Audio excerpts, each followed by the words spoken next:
काल दिनांक 28 जून रोजी रात्री पेट्रोलिंग करत असताना राहुरी पोलीस ठाण्याचे पोलीस इन्स्पेक्टर श्री ठांगे आणि त्यांची टीम त्यांना माहिती मिळाली की मोटरसायकलवरती कोणी संशयित 3 जण येत आहेत आणि त्यांच्याकडे काही बनावट नोटा असण्याची शक्यता आहे।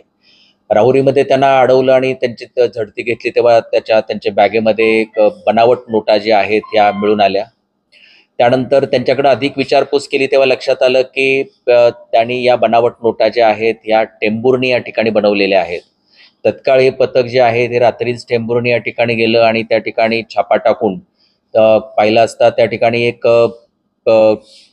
घर आहे, तर ते त्यांनी एक भाड्याने घेतलेलं आहे आणि त्या ठिकाणी एक पूर्णच्या पूर्ण नोटा छापण्याचं जे युनिट आहे त्या ठिकाणी बनवण्यात आलेलं होतं। त्यामध्ये मग झेरॉक्स मशीन आहे, जे काही प्रिंटिंगसाठी जे काही मशीन आहे ते आहे, काउंटिंगसाठी मशीन आहे, हे सगळं जे काही मटेरियल त्या ठिकाणी मिळून आलं। नोटांसाठी वापरला जाणारा कागद आहे तो मिळून आला, कटर्स मिळून आलेले आहेत आणि त्याच्याबरोबर एकूण साधारणतः 66 लाख रुपयाच्या बनावट नोटा, मग 500 रुपये डिनॉमिनेशन, 200 रुपये डिनॉमिनेशनच्या नोटा, काही नोटा ज्या आहेत त्या कट केलेल्या नाहीत, अशा या मोठ्या प्रमाणावरती त्या नोटा त्या ठिकाणी मिळून आलेल्या आहेत।